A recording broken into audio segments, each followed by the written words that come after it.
Welcome to DF King's Proxy Insights Podcast series.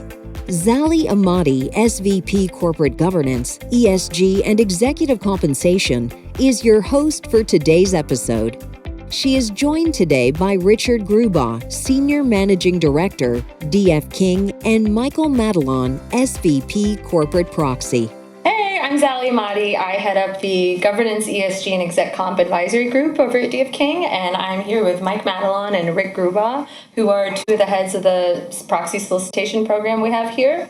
And we are here to talk about shareholder engagement. It's really timely because most companies are about to embark on their shareholder engagement roadshows, their campaigns this fall, and so we figured we would have a conversation about some of the common pitfalls, how to navigate some obstacles that some of our clients ask us about pretty often. So with that, are you guys ready to start? Ready. Absolutely. Let's start with retail shareholders. We often get questions about when it makes sense to involve them in a shareholder engagement program. What are some of the trends that you've seen evolve from Robinhood, for example, some of the retail brokerage accounts that we're dealing with now, and maybe talk a little bit about the timing for retail participation? Certainly. So first, you have to understand the company shareholder profile and whether the retail constituency is necessary to increase voting support. Understand what's on the agenda. Some companies that have a very large retail shareholder base struggle just to reach a quorum. And part of the reason for that is several of the major retail brokerage firms have shied away from issuing the routine discretionary vote recently. So that lowers the overall quorum on routine proposals. And then with the advent of Robinhood and the technology-driven platforms, these shareholders, it makes it very easy for people to buy stock, but at the same time they have no interest in voting. So that reduces overall participation. One interesting thing that just happened in August was Delaware has changed their voting requirement on several proposals from a majority of outstanding to a majority of votes cast. And some of the proposals are reverse stock splits and increasing authorized shares. So for some struggling companies that need to issue additional shares, for survival, they were having such difficult time because of poor retail participation. So this will allow many of those small companies to be able to gain the support and pass these proposals. What's the average amount of retail participation you see typically? Yeah, I would say historically, when talking about the retail constituency, you're looking at about 15 to 20% turnout, which is actually fairly high without any proactive solicitation. So it's an untapped investor base, usually management friendly. And as Rick had noted earlier, there's various ways to increase retail participation through reminder emails and outbound telephone calls.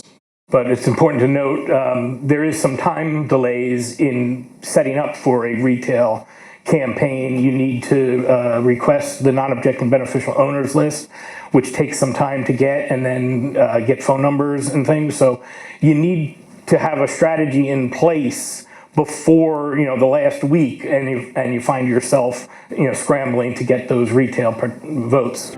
What about companies that reach out and don't hear anything back from shareholders? We have a lot of, everyone always says everyone needs to engage, right? All of the advisors say that. You have to engage. But a lot of companies, they try and they don't really get any bites. What would you say to those companies? How do they navigate that? And what are your thoughts? Sure, and it's not uncommon, and it's nothing to, you shouldn't view that negatively either. The goal here, the purpose is to establish and build those relationships with the institutional investors. So even if you're reaching out, whether it be the off season, during the solicitation period, getting in front of them, introducing yourselves, offering them the opportunity to engage, you're building those brownie points. They're tracking every time you reach out. Look, these institutional investors are, fielding hundreds, if not thousands, of offers to engage, and they're really focusing on a lot of the larger companies with major issues. So it shouldn't be viewed negatively. You're still getting the brownie points for reaching out. Yeah, I would agree. I mean, look, there's just a finite amount of time that these institutional investors can spend with each company. Although we do find in times of crisis, negative SAM pay recommendations and things, more and more investors will engage at that point. It's just hard to get them in the off season to engage if there's really no issues. And Rick, you bring up a good point. When reaching out, whether the issuer is reaching out directly or the solicitor on behalf of the issuer, including the expected participants from the company, the topics you wish to address are all, it's going to wind up, you'll wind up with more phone calls than just reaching out saying, hey, we'd like to discuss general ESG topics. They're looking for specific topics they'd like to address. Good advice. What about some of the most common logistical obstacles, maybe for a company who hasn't done a lot of engagement? What should they keep in mind as they're about to embark on a roadshow?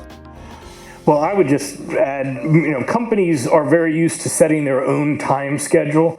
When you are dealing with an outreach campaign to the institutional investors, you have to be very flexible because they've limited bandwidth, as I mentioned before, and when they offer a time to meet, you got to jump at it and not try to reschedule. So how many of a company's shareholders should a company be reaching out to when beginning fall engagement? Is there a golden number? What situational aspects do you keep in mind when you're trying to identify what that number is? Sure. So I definitely think it depends on the reasoning you're reaching out. Generally it's top 10, top 25. Certainly varies, again, based on the shareholder profile. That could cover 25% of the outstanding or 75% of the outstanding. So I would say it's very situational. Yeah, I would just add that if the reason for the outreach is due to a less than stellar say on pay vote, you really need to reach deep into your investor base because the disclosure that you're going to include in the next year's proxy statement is going to be reviewed by all of the institutional investors and the proxy advisory firms. So you want to be able to disclose that you had a very robust outreach program. So let's talk supplemental materials for a little bit. It is something that we get asked quite a bit about, especially when companies are in troubled waters.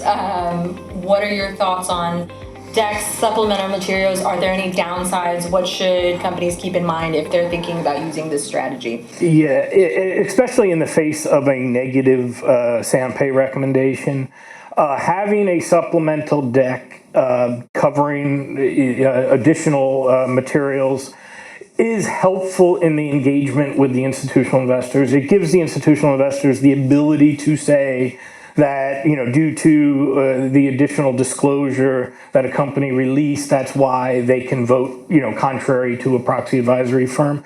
The downside is that it shows you're concerned and, but that's minimal.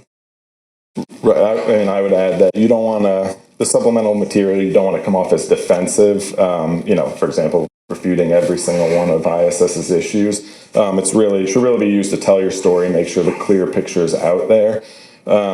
As far as, engagement, using the supplemental material, you may not be able to get everyone on the phone, so it's important to distribute that to your top institutional investors so that if you're not engaging with them, they at least have the opportunity to share it internally and considering it when making or revising their vote.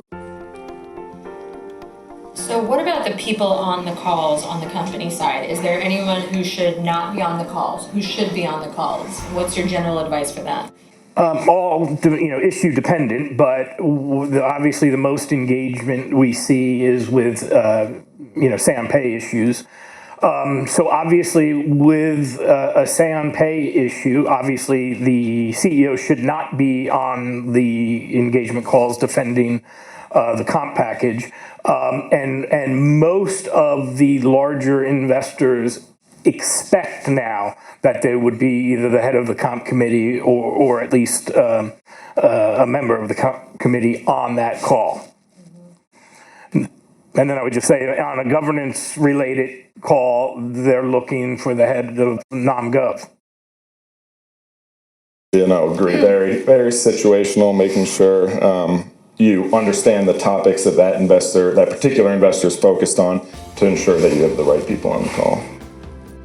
So the last question I have for you guys is, what is the importance of having the correct contacts at the investors? Talk to me a little bit about the complexities of that situation. Yeah, I would just say what many companies find is the problem when they're doing outreach is their contact is usually, an analyst or, sometimes a portfolio manager within the institutional investor. And as over the years, there's so much of the power in voting lies with the governance team within the institutional investor. Although the analyst and PM is very helpful, companies need to be dealing with the governance team at these various institutions. And if they're just reaching out to the PM and the PM doesn't want to deal with any issues right now, that's when they don't return calls, and you've got to find the right contacts in the governance team. Do you guys have any takeaways for anyone who is about to embark on a shareholder engagement program? Maybe one last piece of advice?